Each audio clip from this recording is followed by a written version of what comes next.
صحیح بات ہے, ایسے ہی کرنا چاہیے. عمران خان کی سیاست نے مخالفین پر جو ہے بھرپور قسم کی قیامت جو ہے وہ اٹھا دی ہے, اس حوالے سے کیا لگتا ہے آپ کو؟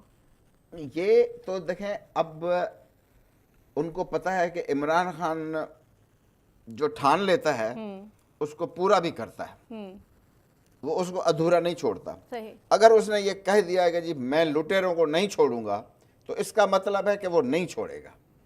اب اس کی طبیعت کو جانتے ہوئے پھر ان کو تو پریشانی ہوگی کہ اب ہمارا کیا بنے گا, سمجھا. تو ڈیفینیٹلی جس طرح انہوں نے لوٹا ہے تو اب ان کا حساب بھی تو چکانا ہے نا.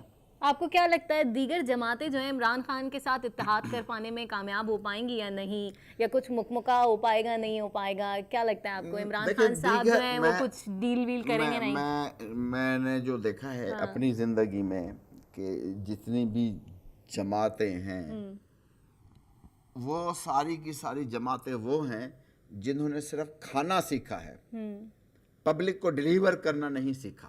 کسی بھی جماعت نے, آپ کسی بھی جماعت کا نام لیں تو آپ کو پبلک کو ڈیلیور تو یہاں اسی ٹائم پہ کیا جاتا ہے نا کہ یا تو اپنا مفاد ہو, یا تو الیکشن کی کیمپین چلانا ہو, یا کچھ تقاریر میں جلسے جلوسوں میں لوگوں کو لے کر آنا ہو, شو آف کرنا ہو, سبز باغ دکھا کے بالکل اور ان کو جو ہے بیوقوف بنا کے, اور آج تک وہ بیچاری قوم اسی طرح ہی لوٹتی رہی ہے اس طرح. لیکن اب جو کچھ ہونے جا رہا ہے کہ ہماری دعا ہے کہ اللہ کرے ان میں وہ کامیاب جائے, تو اور لوگوں میں تھوڑی سی خوشحالی آئے, ہمارے ملک کا پیسہ بچے. انہوں نے دیکھو کتنا اوپنلی کہہ دیا کہ میں کسی جگہ سے جا کے قرضہ نہیں مانگوں گا. مجھے اچھا قمر صاحب, دیگر جماعتوں میں بڑی کھلبلی بھی مچی ہوئی ہے اور کہہ رہے ہیں کہ بس تبدیلی آ گئی ہے, وہ چاہتے ہیں کہ بس آنکھ جھپکتے ہی جو مسائل ہیں بس جلدی سے سالو ہو جائیں. ایسا تو نہیں ہوتا. مطلب ابھی انہوں نے اقتدار سنبھالا ہے, ابھی وہ چیزیں دیکھیں گے اور پھر اس کے بعد کہیں جا کے ٹائم لگتا ہے. جو 70 سال سے بگڑی ہوئی چیزیں ہیں,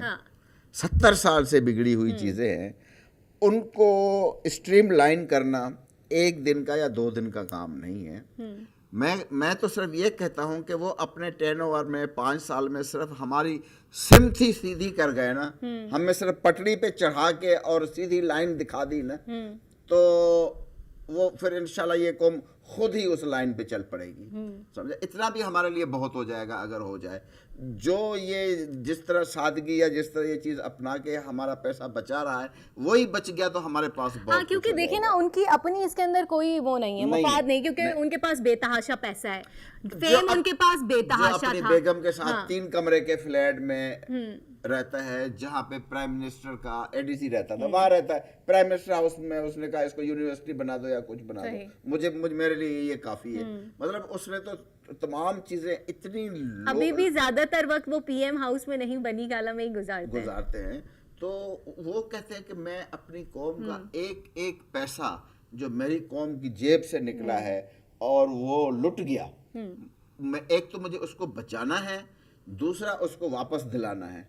بچانا تو وہ بچا لے گا, بالکل بچا لے گا. اب جو لٹا ہے ان لٹیروں سے واپس لینا, اس کو تھوڑی دقت پیش تو آئے گی.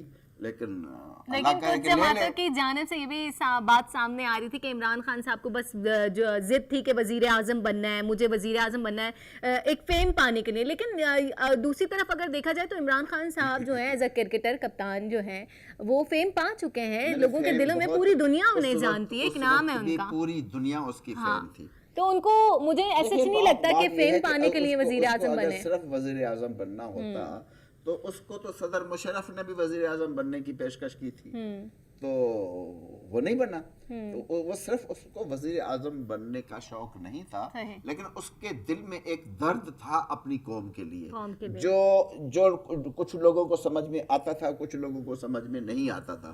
لیکن اب جب وہ بنا ہے اور جب اس نے کچھ اپنا عمل شروع کیا ہے تو اب لوگوں کو میں یقین بھی پیدا ہونا شروع ہو گیا ہے, نہ صرف ہمارے ملک کے لوگوں میں لیکن باہر کے ملکوں میں بھی. اب وہ ہوا ہے کہ نہیں, اب پاکستان وہ نہیں رہا جو ہمارے آ کے پاؤں میں بیٹھتا تھا کہ ہمیں پیسے چاہیے. اب تو ہر ایک ملک کہہ رہا ہے کہ جی آئیے ہم مل کے کام, کیونکہ پاکستان جو ہے اتنا مقروض ہو چکا ہے, مطلب ہر ملک سے اتنا قرضہ لیا ہوا ہے کہ اب اس کو ادا کرنے میں بھی ٹائم لگے گا. خزانہ, قومی خزانہ جو ہے وہ خالی ہے بالکل. بالکل, اور اس کے لیے اس کو محنت کرنی پڑے گی. اس نے جو وزیر خزانہ بنایا ہے وہ بھی ایک ٹیلنٹڈ بندہ ہے, اور جو ہے یہ ایک اسد عمر صاحب جو ہیں, ہاں, ہی از ویری ٹیلنٹڈ. حکمت عملی تو ایسی بنے گی, اور جو وہ حکمت عملی بنانے جا رہے ہیں تو اس پہ تو میں کہ جب اگر وہ شروع کی اور اس نے اپنی قوم کو جب اپیل کی کہ آپ ایک پیسے سے لے کے 1 روپے سے لے کے 1000 تک آپ دیں, جمع کریں آپ کا قرضہ اتارنے کے لیے اور اپنے ملک کو سنوارنے کے لیے, آپ دیکھنا یہ قوم الٹ جائے گی اپنے ملک کے اوپر.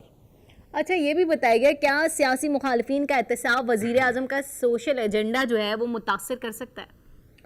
دیکھیں, متاثر کرنے کے لیے تو اتنا کچھ کیا جائے گا اس کو روکنے کے لیے کہ جس کی کوئی حد نہیں. اس میں بین الاقوامی دباؤ بھی آ سکتا ہے, اس میں مختلف چیزیں ہو سکتی ہیں, یہاں اندرونی دباؤ, بیرونی دباؤ.